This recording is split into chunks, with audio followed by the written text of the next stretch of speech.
Hello and welcome to our discussion on dividing polynomials and rational zeros test. Basically, we're just going to look at a bunch of different ways to find zeros of polynomials and be able to find factors of polynomials, which is a very important thing to be able to do, not only in algebra, but on through to calculus and physics and chemistry and biology and a lot of other subjects. Okay, so first of all, let's get some of the definitions out of the way. What does it mean to be a polynomial factor? Well, we get this great math gobbledygook that we always get where they try and confuse us with a bunch of symbols and stuff, and they tell us that some polynomial d of x, right, that's just the name that they're going to give our polynomial, is a factor of some other polynomial, call that f. If there's a third polynomial, okay, great, so now they got three of them, right, such that this happens. Well, this is really kind of a no-duh definition because think of it this way. We know that 3, right, is a factor of 12 because 12 equals 3 times 4 and there's no remainder, right? No remainder.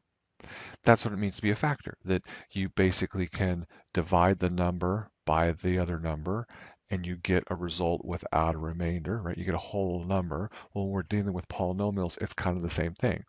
We can take this f, right, which is the same thing as our 12.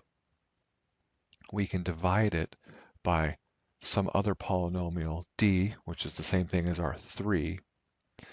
And the result is this third polynomial, which is the same thing as 4, and there's no remainder, right? So you can see that 12 equals 3 times 4. We're just doing it with polynomials now. Something as simple as we know x plus 1 is a factor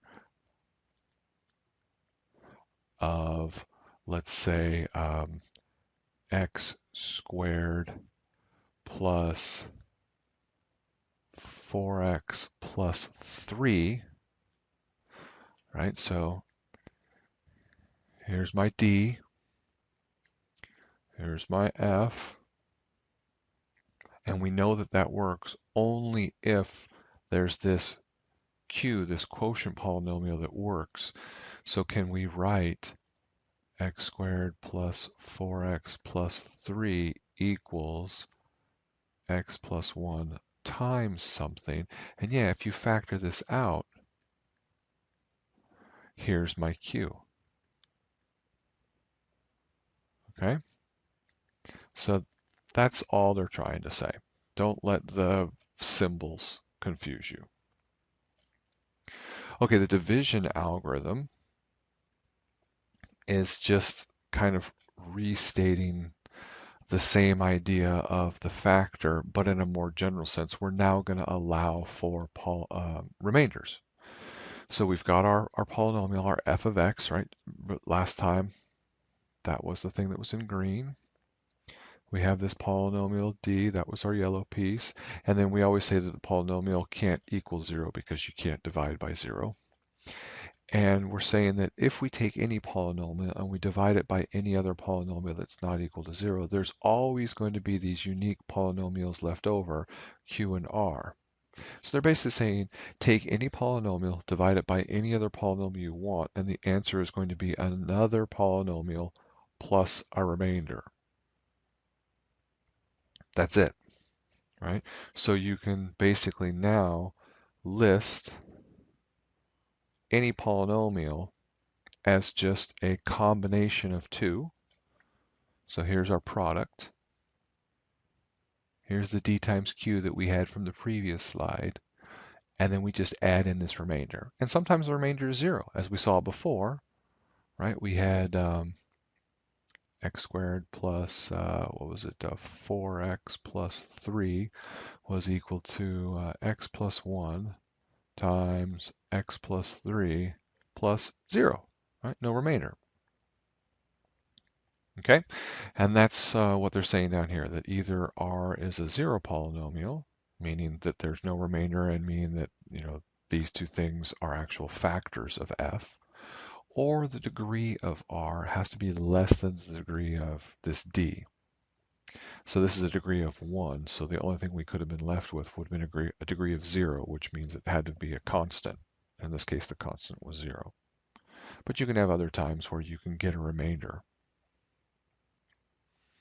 Okay, let's look at some examples. We can use long division and synthetic division to find the quotient and remainder when 2x to the fourth plus x cubed minus 16x squared plus 18, whew, that's a mouthful, right, is divided by x plus 2. So let's start by doing this one first with long division. Now, if it's been a while since you've done long division, it's a long division of polynomials is the same thing as when you did long division with numbers. If we wanted to take, let's say, let's do 23 and divide it into some big number, right? 3, 5, 7, 0, 9, let's say, right? The first thing you do is go, okay, well, 23 can't go into 3, so I gotta, kind of take the first 2 and go, okay, it can go into 35 one time, right? 1 times 23 is 23, and then you subtract, and you get 12. And you go, okay, well, 23 can't go into 12. Well, that's good, because if it could, I did this wrong, right? This piece always has to be smaller than that piece. So you have to bring down the next one, and now you do 23 into 127. And you go, all right, well, that goes in there 5 times. And then you do 5 times this. Well, 5 times this is 115. And then you repeat the process, right? This one minus this one, so you're left with 12. Bring down the 0. Oh, well, I know 115 works, so 5 works again. 115. Do the math again, right? Subtract it. 5, bring down the 9. Well, this can go in there twice. For 46, we're left with 13, and then here's my remainder, plus my 13. And we could write it as 35709 over 23, because that's what it means to be divided by 23, equals 1552 plus 13 over 23. Because this is how much, and then the remainder is always being divided by that thing. It's that leftover bit, right? Because the whole thing was being divisible by 23. So that's where this whole remainder over D comes from. It's that same kind of idea. Well, the same concept can be applied to polynomials. We want to take x plus 2 into 2x to the fourth plus x cubed minus 16x squared plus, and here's an important part, 0x plus 18, right? This 0x is a placeholder, just like this 0 was a placeholder, right? That means we didn't have any tens, right? We had 9 singles, no tens, 7 100s, right? 5 thousands, and then 3 10,000s.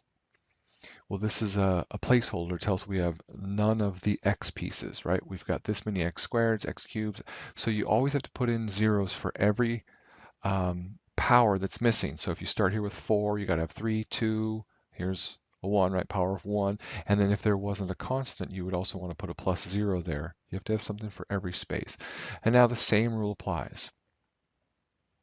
You have to take this and divide it into, you try into the first term. Can x go into 2x squared? You go, yeah, absolutely. It goes in 2x cubed times. Now, sometimes books and other people will put this number over x cubed. They'll kind of line up the powers. I just put it over the thing I'm dividing into. I know that over here, I moved it over 1. So to be consistent, I probably should move it over. Right? I got to break that bad habit that it goes here, 2x cubed. And then this times this, just like we did, right? 1 times 23. So this times this gives us 2x to the fourth, and then times this plus 2x cubed. Just like before, you subtract, right? Over here, we subtracted it to get the next line. So you subtract it, those cancel away, and you get x cubed minus 2x cubed, right? Which gives you, wait, I did my math wrong, didn't I? 2 times 2 is 4, right? So you got to go slow and don't make mistakes like I do. Now when you subtract it, you get negative 3x cubed, okay? And now the process repeats. This into this piece goes negative 3x squared times, bring down our next one, do the multiplication. Negative 3, right, times 2 gives us negative 6x squared. I like to change signs and add, right? If I'm subtracting, it's the same thing as adding a negative. And sometimes when you subtract a negative, you might forget that. So this is safer to keep you from making mistakes. So now I add, those go away. When I add these, I have negative, 10x squared. It's one of those days where I'm just going to be making mistakes all day long, right? Because negative 16 plus 6 is still negative 10. Bring down the 0. Repeat the process all over again. X into this goes negative 10x times.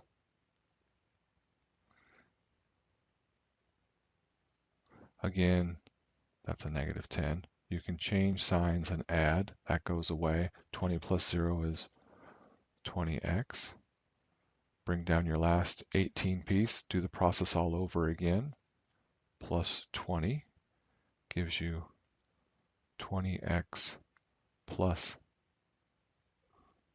40, right? Change signs. This becomes a negative, right? And add if you want to do that, or just subtract it. But you basically have 18 minus 40, which gives you negative 22. And there's your remainder. All right, so we found the new polynomial and the remainder. And if we go to the next slide, we'll see the much cleaner version. But it's the same result, right? We got negative 22. All right, what about synthetic division? If you've never done synthetic division before, it's actually really awesome. It's really quick and easy. You're basically doing the exact same thing as long division. You're just not wasting time writing all of the x's, writing all of these letters. You're basically taking all of this and condensing it into something as small as this. Okay, so a couple things to realize. First of all, synthetic division only works when you're dividing a polynomial by x plus or minus some number, right? So x plus 2, x minus 7, x plus 3, x minus 5, whatever, but it has to be just a simple linear term here, right? It can't be x squared, it can't be 2x. There are ways to make it work with that, but it's really only effective and easy to do it this way. Okay, so that's the first rule. The second thing to pay attention to is the number you put here is always the opposite of this number, right? So basically, you're always using synthetic division with x minus c, okay?